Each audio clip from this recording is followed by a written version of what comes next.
"There she is," Cynthia whispered, loud enough for the whole receiving line to hear. "The scullery sister, come to a duke's ball."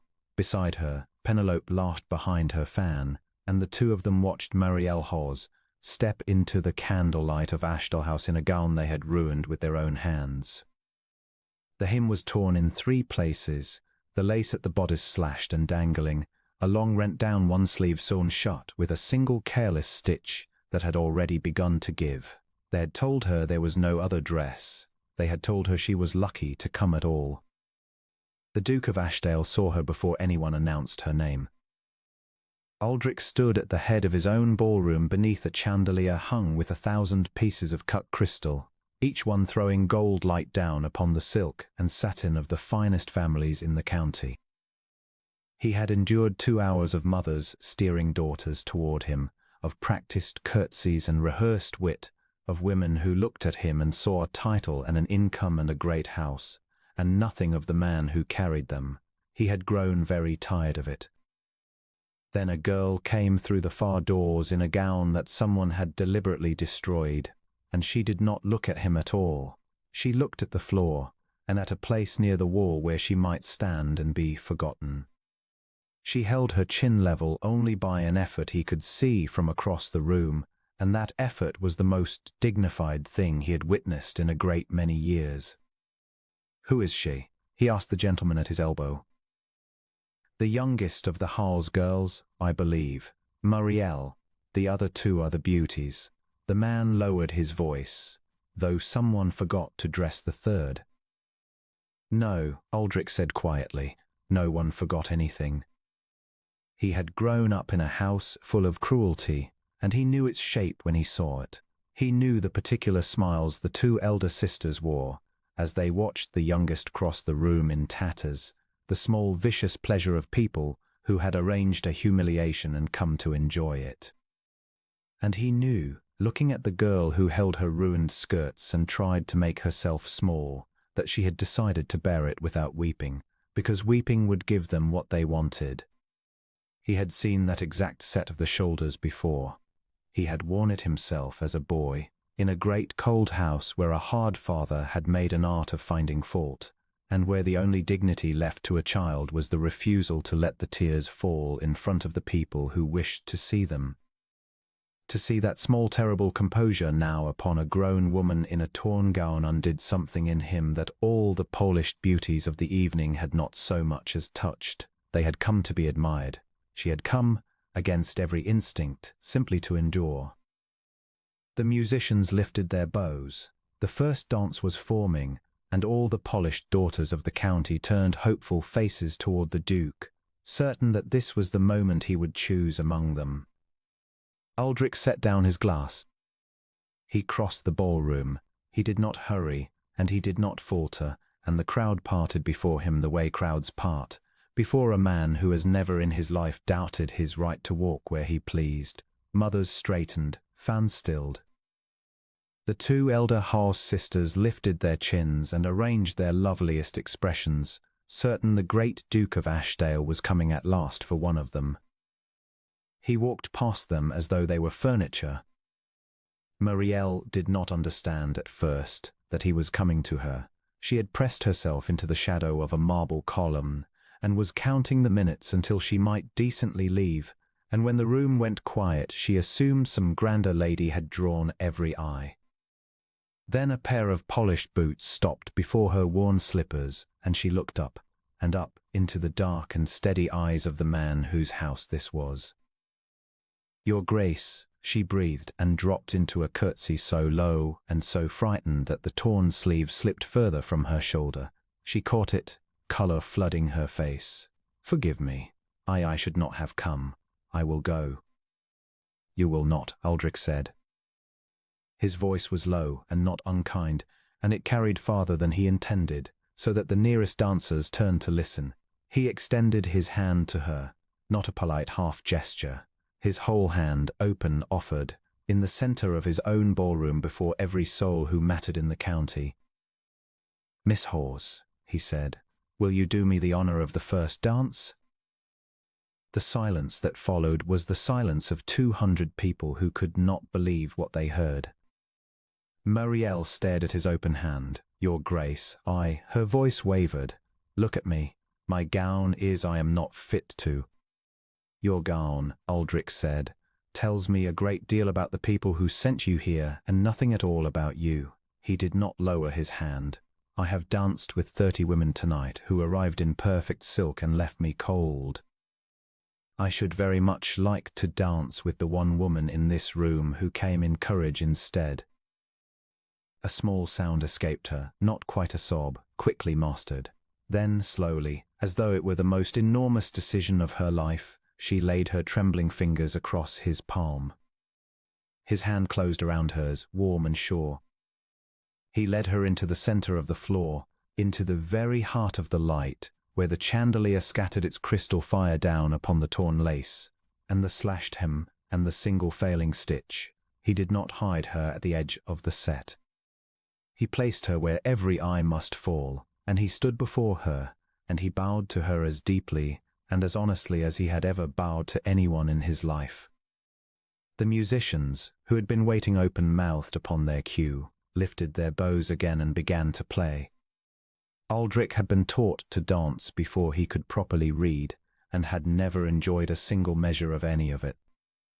But Muriel Hawes danced as though the music had been written for her alone, lightly, gravely, her ruined skirts whispering against the marble, her eyes fixed on his because she did not dare look at the crowd, and he found, holding her, that he did not want to look at the crowd either. There was a warmth in her hand that the cold, perfect hands of the evening had all lacked, a faint tremble in it that she could not quite still, and he found himself absurdly moved by that small, honest tremor. She was frightened, and she danced anyway. Every other woman he had partnered tonight had been performing for him. This one was simply surviving the worst evening of her life with what grace she could muster. He had been waiting, all this while, to be impressed. He had never once thought to wait to be moved. Why? She asked him quietly, when the figure of the dance brought them close. Why would you do this? You do not know me. I know enough, he said. I know your sisters laughed when you came in. I know they expected me to laugh with them. His hand tightened, just slightly at her waist.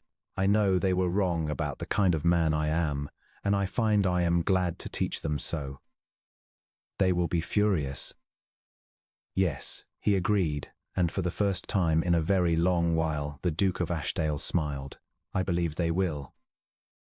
You should not have done it to spite them, she said, with a flash of spirit that surprised them both. I do not wish to be a weapon you used against my sisters, your grace, however much they may deserve one. He looked down at her, and something in his face shifted, a respect kindling where amusement had been. You are right, he answered. I did not cross that room to spite anyone. I crossed it because I could not watch a cruelty done to one who did not deserve it. But you are the reason. Had your sisters loved you and dressed you in the finest silk in the county, I should still have wished to dance with you, and only with you. The colour that rose in her face then had nothing of shame in it, and Aldrich thought he had never seen anything lovelier in all his cold and glittering life. The dance turned them, and turned them again, and Muriel began at last to lift her eyes from his face to the room beyond, and she saw what he had wrought. She saw the elder Hawes sisters standing rigid at the edge of the floor, their painted smiles curdled into something white and stricken. She saw the great ladies of the county whispering, not at her now, but at the spectacle of the Duke of Ashdale dancing the first dance with a girl in a ruined gown as though she were the only woman in England. She saw the whole careful cruelty her sisters had built come crashing silently down around their ears. She did not gloat. That was not in her, but something straightened in her spine that had been bent for a very long time, and Aldrich felt it, and was glad. When the music ended, he did not release her hand. He kept it, and turned with her to face the room, and the crowd that had come to watch her shamed found themselves applauding instead, because that is what crowds do when a duke decides the wind has changed. Walk with me, he murmured, before they swarm us both. He drew her through the press of guests, past the cluster of mothers reconsidering their daughters' prospects, past the gentleman who suddenly recalled that the youngest Hawes girl had a sweetness the elder two had never possessed. As they passed the marble pillar where the elder sisters stood, Cynthia took a step forward, her mouth already opening upon some quick lie to reclaim the evening. Aldrich only looked at her, with the full cold weight of a duke's regard, and whatever she had meant to say died unspoken in her throat. Both sisters sank back, white and silent, and Marielle felt the years of their dominion over her dissolve in that single unhurried glance. He drew her on toward the tall windows where the cool dark of the garden pressed against the glass, and there, a little apart from the noise, he stopped. "I owe you an apology," he said. She blinked up at him. "Your Grace owes me nothing. You have given me," she gestured helplessly at the room, at the dance, at the whole impossible evening, "you have given me back something I did not know I had lost." "I owe you an apology," he repeated, "because I am about to be very selfish. I had intended, when I planned this wretched ball, to choose a wife from among the daughters paraded before me. I had resigned myself to a cold and sensible match." He looked down at her, and the famous brooding hardness of his face had gone somewhere else entirely. "And then a woman walked into my house in a gown her own family had torn to shame her, and she held her head up anyway, and I find I no longer want anything cold or sensible at all." Marielle's breath caught.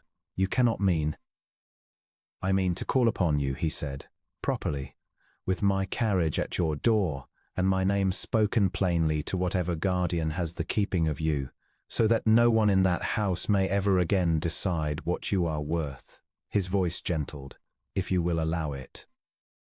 I will not press where I am not wanted. Say the word, and I shall be only a man who danced with you once and counts himself the better for it." For a long moment she could not speak at all. Behind them the ball roared on, and the crystal blazed, and somewhere in the crowd two cruel sisters were learning that the cruelty they had so carefully prepared had made a duchess of the girl they despised. "You may call," Marielle said at last, and her smile, when it came, was the truest thing in the whole bright room. "I should like that very much, Your Grace.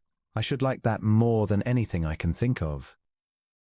Aldrich lifted her torn-sleeved hand and pressed his lips to her knuckles, there in full view of the county, sealing it. He did call.